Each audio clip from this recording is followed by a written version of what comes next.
Alaska, a land so vast it defies the imagination. A wildness so profound it draws you back to your place in nature. People that warm the heart, and a heritage that spans the breadth of human history.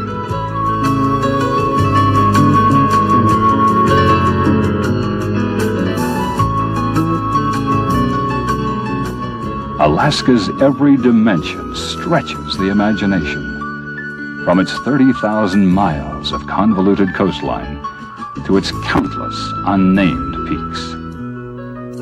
Covering an area 1/5 the size of the continental United States, Alaska's rich geological heritage includes 17 of the 20 highest mountains in the United States, half the world's glaciers, 3 million lakes, and 3,000 meandering rivers. The very size of Alaska encourages diversity in its people. Many communities remain isolated by distance and terrain. And it's this same isolation, the empty spaces on the Alaskan maps, that visitors to Alaska find irresistible. The major highways cover only a small portion of the state, and of these, only a few are open year-round. Many towns are accessible only by plane, or in the case of some northern coastal towns, by barge during the summer months. The airplane plays a major role in all aspects of modern Alaskan life. Owning a small plane is not a luxury reserved for the wealthy, but a commonplace necessity. One of 3 Alaskan citizens has a pilot's license, giving the state more private pilots per capita than anywhere in the world. And instead of a main street, many communities have an airstrip down the center of town. It would be difficult to see very much of Alaska without spending some time in a small plane. Charter air services are readily available throughout the state. Fly-in fishing trips are popular and provide the wilderness experience of a lifetime for the adventurous angler.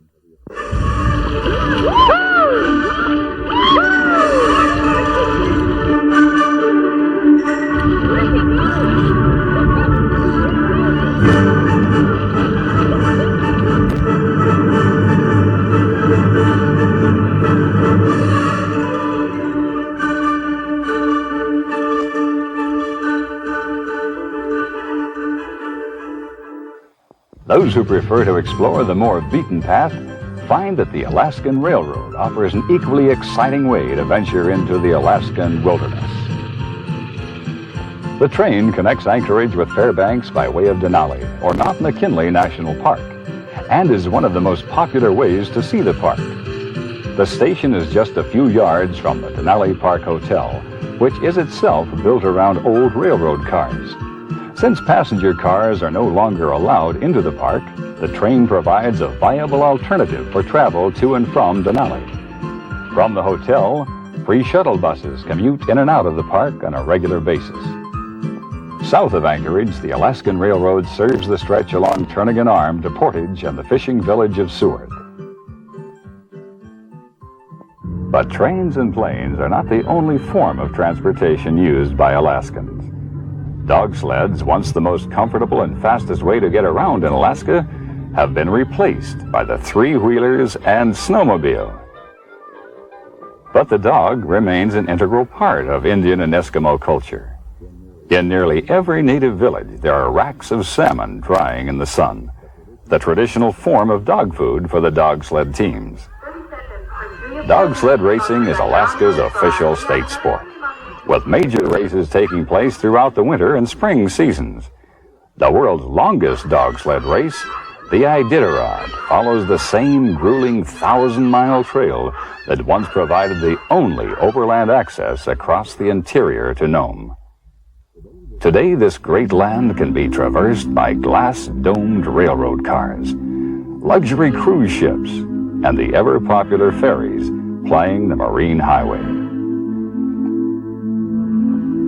Of all the waterways in the world, perhaps none can rival the unique beauty of Alaska's famed Inside Passage. Stretching some 600 miles from Ketchikan to Skagway and encompassing 13,000 miles of coastline, this maze of waterways, islands, and fjords is one of Alaska's most spectacular sights. Here on the Inside Passage, our everyday world dissolves, and we enter a seaborne planet on which forested islands seem to float, a world where the watery fingers of fjords stretch out to distant glaciers.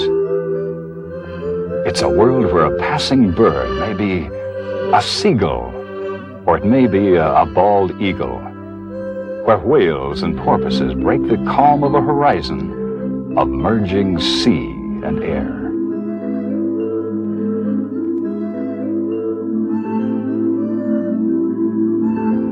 The summer sunset in Alaska seems to last forever, and there's no better place to enjoy it than from the deck of a boat on the Inside Passage. The colors shift and change until all the world turns to gold.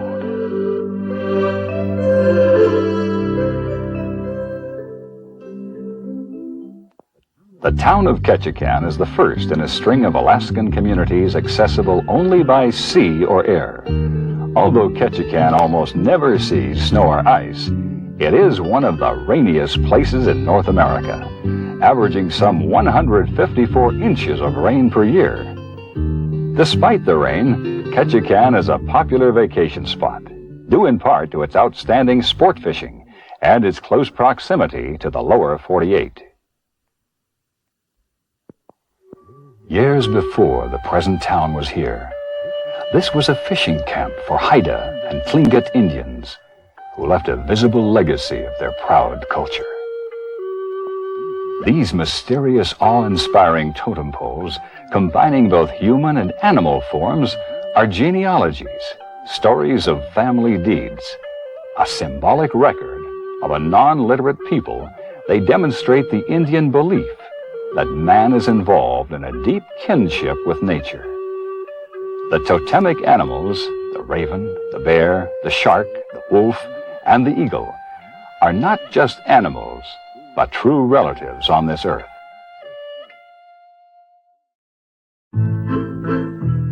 Sitka rests at the foot of spruce-covered mountains and overlooks the blue waters of the Sound, where a chain of small wooded islands repeats the endlessly lovely theme of forests meeting sea. Sitka began as a Tlingit Indian village until the Russian Alexander Baranov, the commander of a fur hunting party, built a fort here in 1799. The Tlingit Indians rebelled and in a surprise attack destroyed the fort. Baranov retreated to return with warships and decisively defeated the Indians.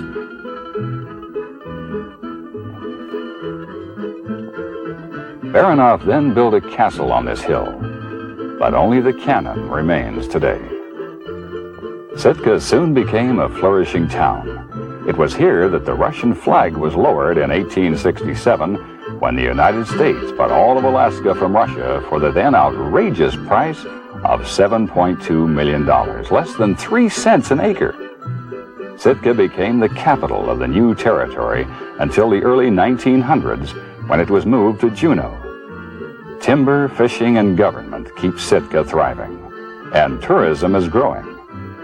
St. Michael's Church is one of the finest examples of rural Russian architecture in Alaska.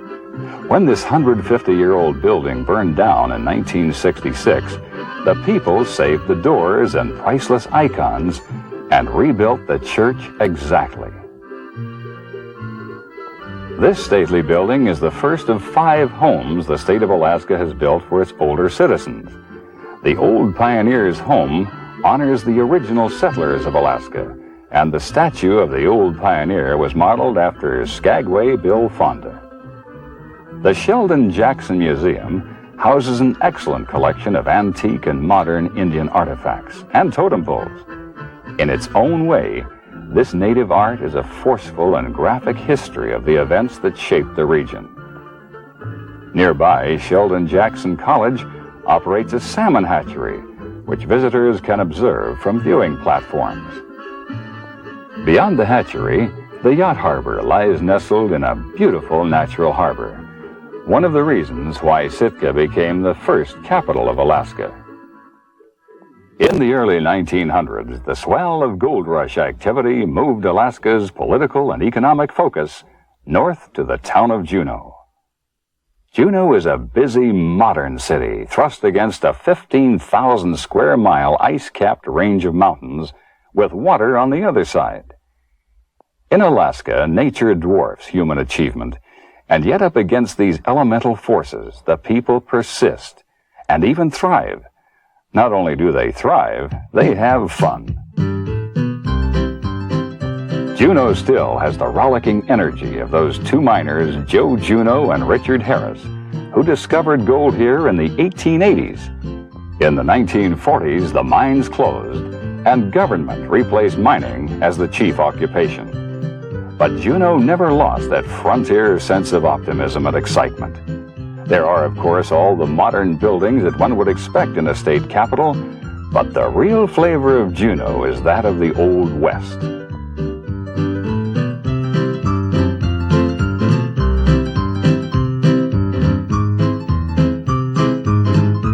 It's not hard to imagine what those days and nights were like during the peak of the gold boom. And still today, the Alaska Hotel, with its antique furnishings, shows what a visitor to this town could expect in the way of accommodations back in the days when gold was king and Victoria was queen. But unlike old western towns of the lower 48, Juneau has a glacier within walking distance. The famous Mendenhall Glacier is receding, and as it does, the land-hungry people of Juneau follow it with buildings. Because of its geographic limitations, the city of Juneau has trouble finding the space it needs.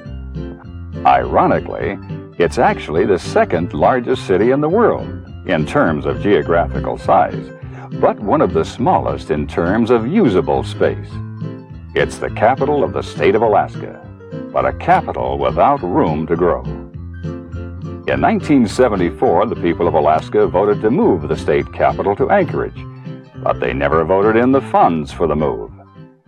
Today, Juneau remains the political capital, but because of its location and its room for growth, Anchorage has become the financial capital of Alaska.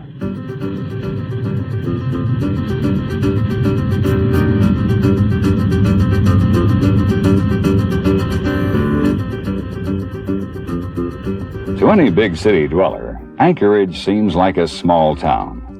Yet fully half the population of this immense state resides here.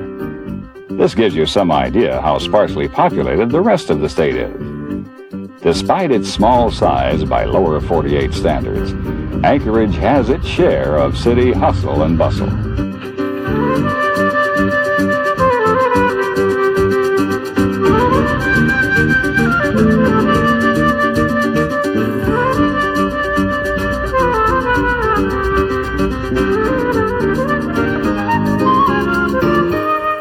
The The city of Anchorage dates back to the late 19th century, when it was a tent city for gold miners and fur trappers. Fur trapping is still a major industry in Alaska, and Anchorage is the central marketplace for some of the most exotic and high-quality furs in the world. The Fur Rendezvous celebration takes place in Anchorage each winter. It's been called the Mardi Gras of the North. It evolved from a gathering of fur trappers to a rip-roaring celebration which features such delightful events as outhouse and canoe races.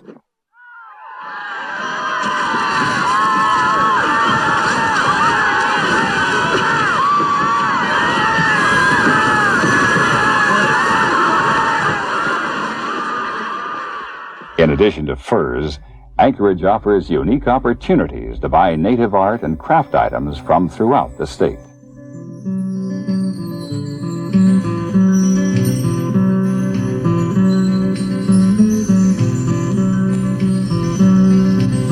To the Alaskan native, art was and is a way of life. Every object used in the routines of daily life was turned into an object of art. Scrimshaw, ceremonial masks, and ivory carvings are but a few of the art forms available in these shops.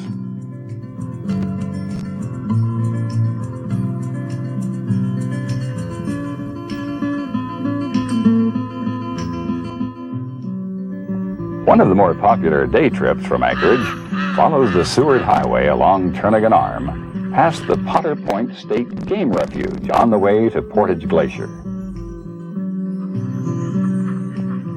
Potter Flats, a mere 10 miles from Anchorage, is a wonderful place to view wildfowl. Over 130 species of migratory birds feed and nest here. The road to Portage Glacier also passes several areas where salmon spawn in creeks adjacent to the road. Just inside the park, a viewing platform extends out onto the water for a bird's-eye view of this natural spectacle. Portage Glacier itself is one of the most photographed spots in Alaska. This clear blue lake with its thousands of floating icebergs becomes a playground for hundreds of visitors every day.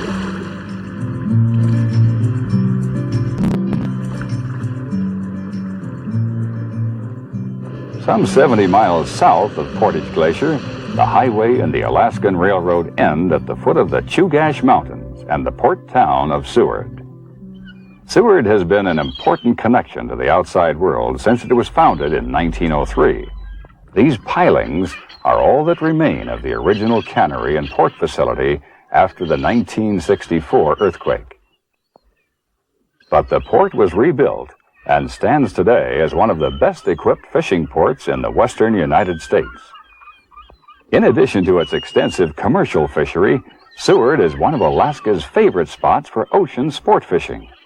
The salmon in Resurrection Bay are sometimes so thick they seem to push each other out of the water.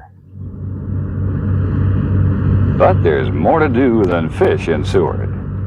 The Kenai Fjords National Park offers some of the most beautiful scenery and abundant wildlife in all of Alaska. Several private charters take visitors on day-long trips from Seward into this relatively new national park. And the experience is unforgettable.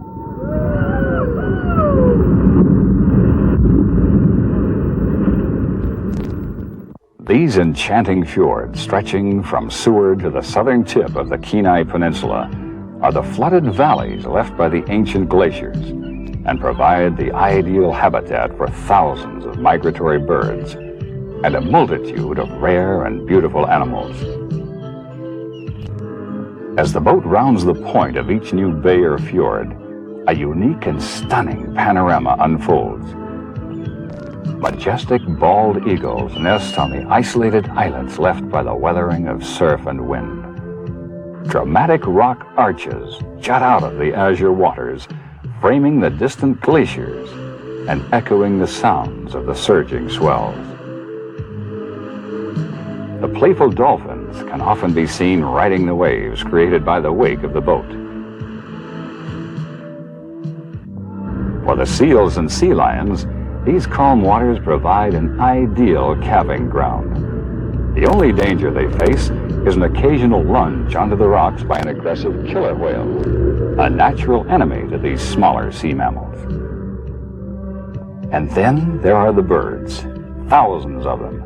Over 175,000 birds of some 18 species, including the famous puffin, make their nests here every year. Sea otters are perhaps the most lovable of all the seagoing mammals. These living treasures of the Northwest were almost hunted to extinction for their luxurious pelts.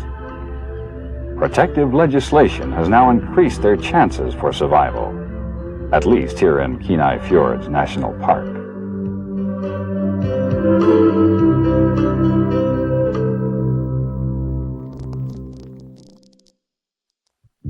At the southern tip of the Kenai Peninsula is Homer, a commercial fishing port that has become popular with sports fishermen and campers alike. Perhaps best known for its great halibut fishing, Homer also boasts wonderful salmon, trout, crab, and shrimp fishing. Much of the town is located on a 4.5-mile spit of land that juts out into Kashimak Bay.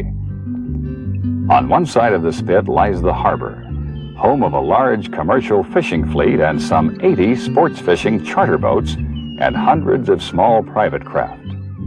Homer is one of the favorite places to fish for Alaska's famous giant halibut. Fish over 100 pounds are common, and very few fishermen are disappointed in these halibut-rich waters.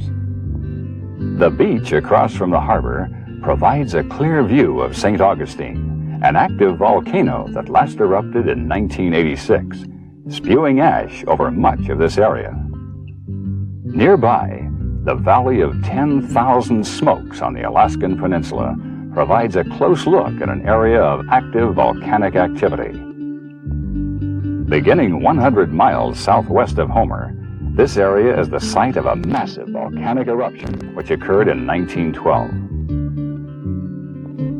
The explosions that created this moonscape were so immense that they were heard 750 miles away in Juneau. This area is also one of the most popular sports fishing regions in Alaska, if not the world. The Alaskan Peninsula is almost entirely devoid of roads, and the bears make the trails. Here, as in many parts of Alaska, the small plane is the main means of transportation, and the many fishing lodges scattered throughout the region rely heavily on small float planes to get their guests to the spectacular fishing grounds the Alaskan Peninsula is famous for. Nearly a dozen species of freshwater game fish inhabit this unique area, which has produced more world records than any other part of Alaska.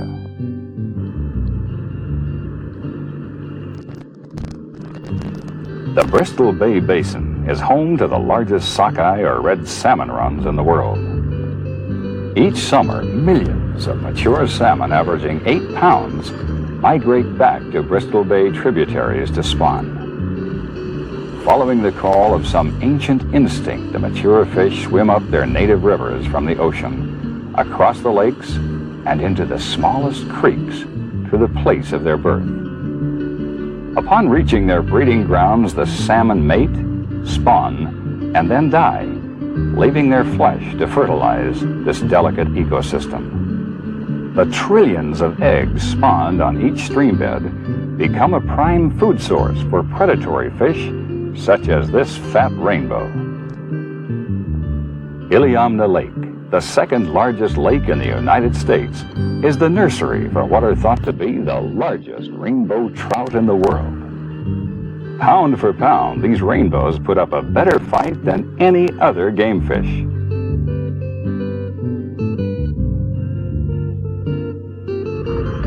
On the coastal rivers, fresh silver salmon provide unforgettable fishing for even the most jaded angler. These fish, just entering the streams, are full of the strength they will need for their long journey. All of the Pacific salmon enter freshwater as bright silver-sided fish, but eventually change color and shape as they move upstream to their spawning beds. Other animals make their homes in these waterways.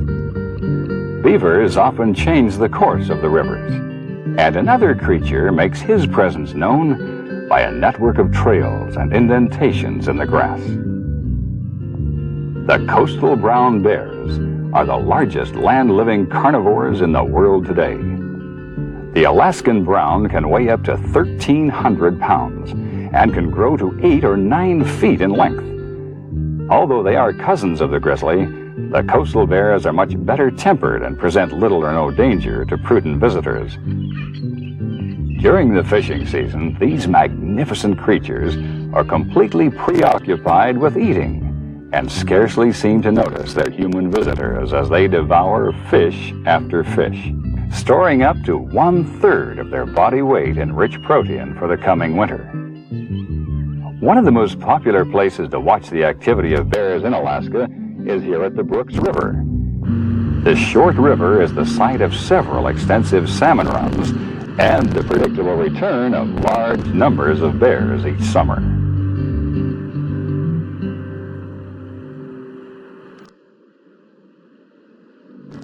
Several hundred miles northeast of the Alaskan Peninsula, Mount McKinley makes a spectacular centerpiece for one of the world's most awe-inspiring national parks.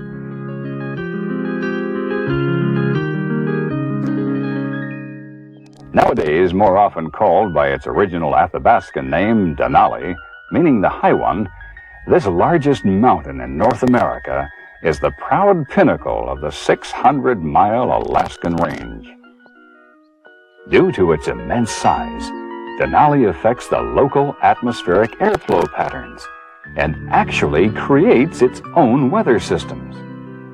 As a consequence, the mountain is often shrouded in clouds and hidden from view within the park, while it can be clearly seen from hundreds of miles away. The 90-mile road leading into the heart of the Denali Wilderness area offers easy access to what is truly one of the most dramatic wilderness experiences left anywhere in the world.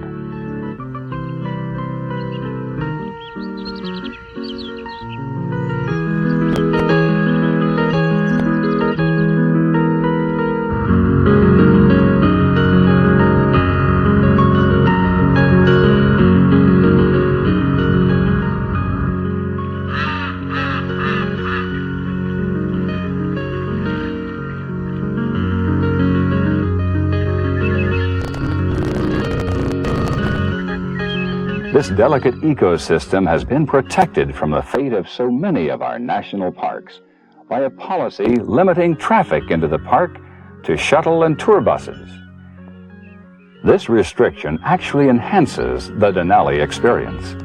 In this more peaceful environment with uncluttered roads, the animals come much closer to the road than they did before the restrictions were imposed. And there are other ways to see the park. Several companies offer flight-seeing excursions into the park, and raft trips are available on the nearby Nenana River.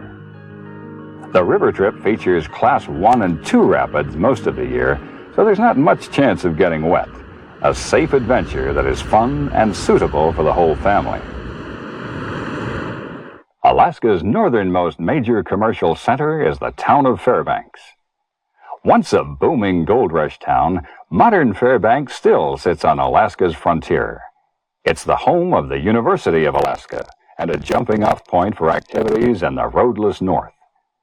The university is a research center for Alaska's agricultural and technological development and the site of one of the state's most prestigious museums. The Fairbanks Museum houses elaborate displays on native Indian and Eskimo culture, wildlife, and technology. These exquisite examples of ornate apparel were fashioned from the many natural materials available to the native Alaskan. The beauty and craftsmanship of the artifacts on display here reflect a world view that is as worthy of preserving as the endangered species that once shared this great land with its first human inhabitants.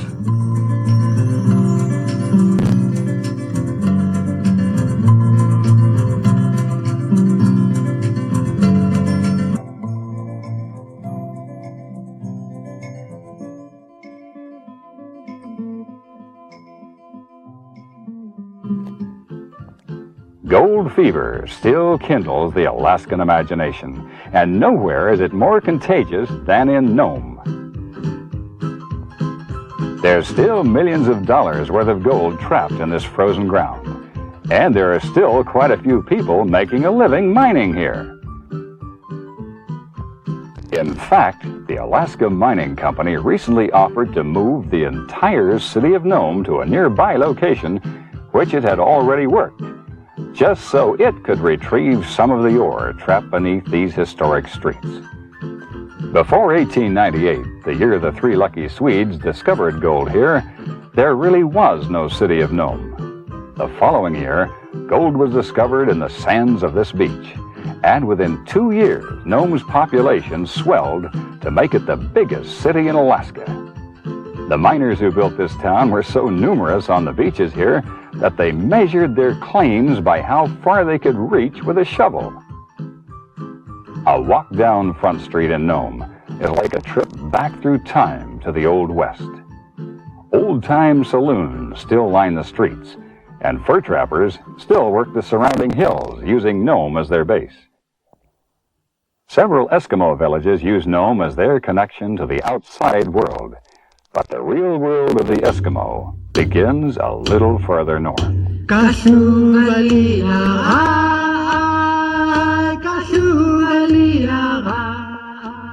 Kotzebue is a town of a little over 2,000 people, 80% of them Eskimo, and still basically a subsistence culture.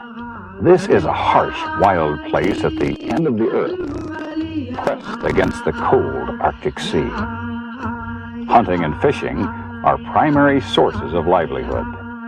Kotzebue sits on a peninsula near the location of the ancient Bering Land Bridge, which was the route of those earliest Americans on their trek from Asia to this new land. There is archaeological evidence here of settlements going back for millennia.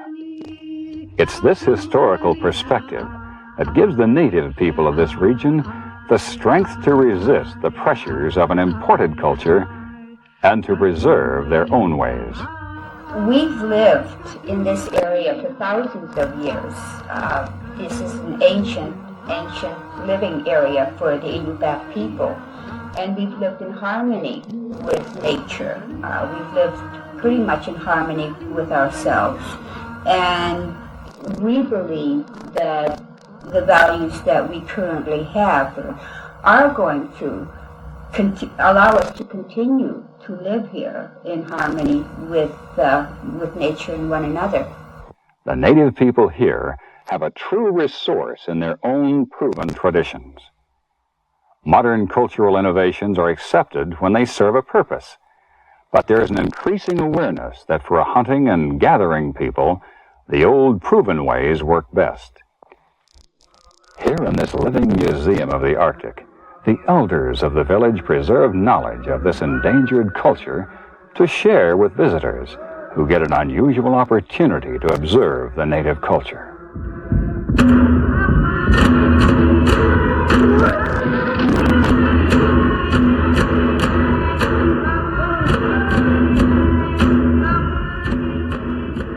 In the museum, the elders have created a vital, ongoing school to pass their wisdom about their own world to the youth of the culture. Ever since Admiral Perry, the people of the lower 48 have been learning that the Eskimo approach is uniquely suited to a unique environment. These handmade parkas trap body heat and provide ventilation. And the blanket toss, which is now a lively game, served a real survival need in the predominantly flat land with no hills or trees for vantage points. Hunters were tossed up as many as 30 feet into the air, allowing them to survey the terrain and spot game in the distance. This Eskimo version of the latter served a purpose and worked. The imported technology doesn't always work as well as the time-tested ways in this environmentally sensitive land. Here we see a house which must be fitted with an active refrigeration system to keep it from melting the permafrost beneath it and sinking into the ground. Like the tundra around it, the culture of these hardy people is a fragile and sensitive thing. Tundra, once scarred, remains scarred forever. These people know that they're trying to reverse an historical trend by refusing to change the basic elements of their culture. But they feel that it's worth the effort. They know that they are survivors, but they don't just want to survive. They want to survive with dignity and joy. Part of the magic of Alaska is that her most profound experiences may come when least expected. The beaten path may offer many wonders, but the moments that last forever may sneak up on you like the Chinook winds and linger like an Alaskan sunset.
Who that one looks like.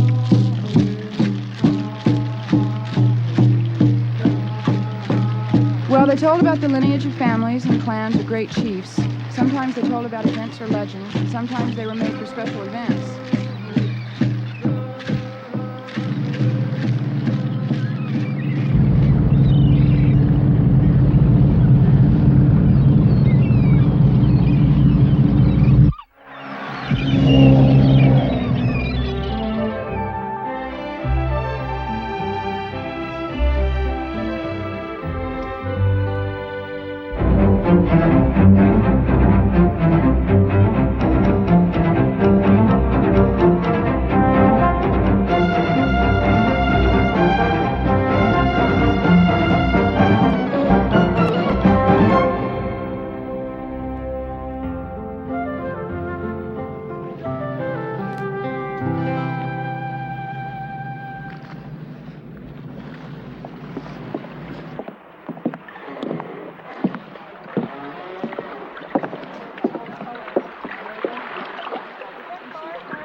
stop over this river.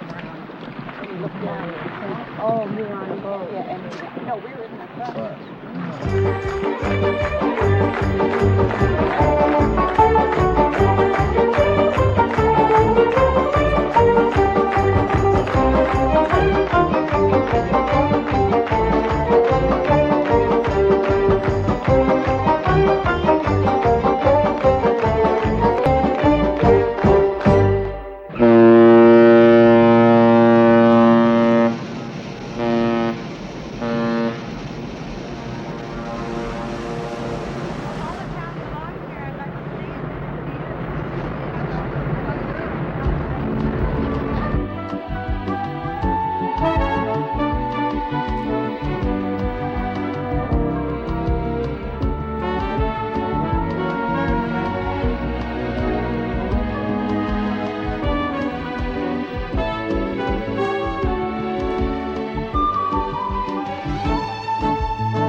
Across the border at White Pass. Can't wait till we get to Skagway.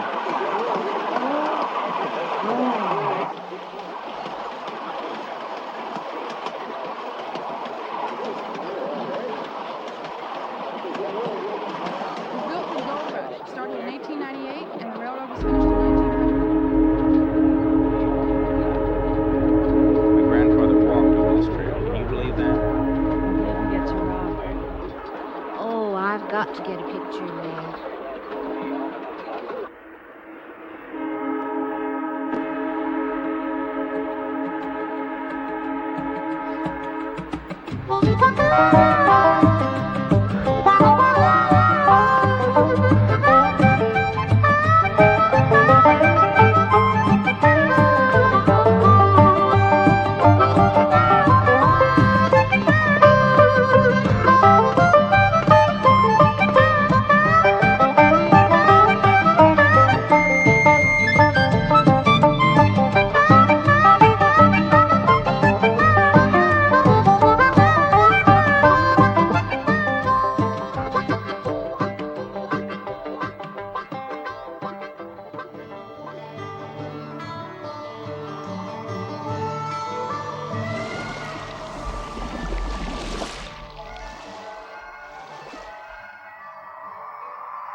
What do I do when I come to the goal? Is this the cheapest way to get a nugget? Down as much Better as to buy possible. one. Because the gold, which is 9 times heavier than the average gravel of sand, will drill sink to the bottom of the pack. So establish a lot of water in there and move all your gravel around. Well, if you do this all day, this gets to be work. What does it look like? Just a little teeny. It twitters in the sun. That's how you can tell.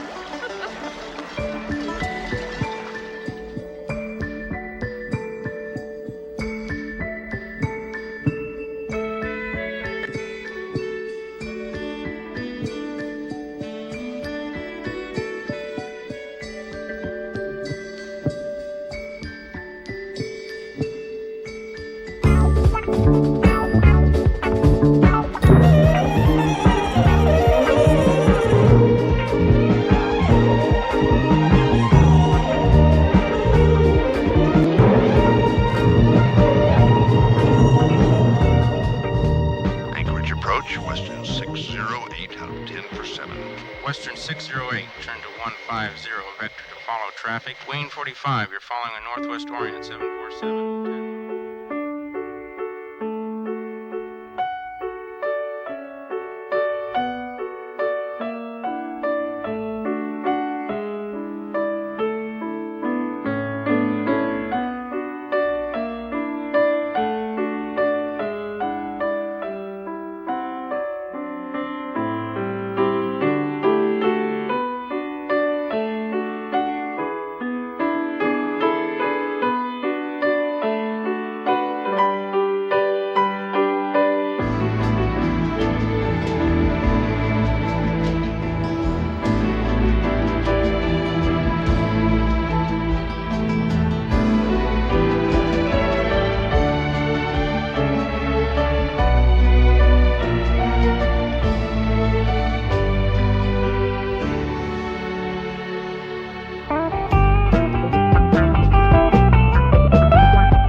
40 miles long.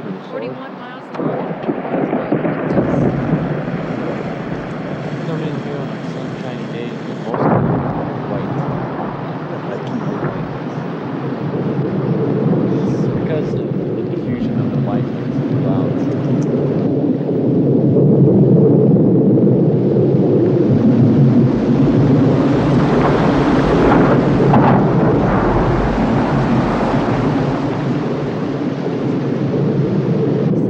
So it'll look like dust, maybe before it falls.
Dominic.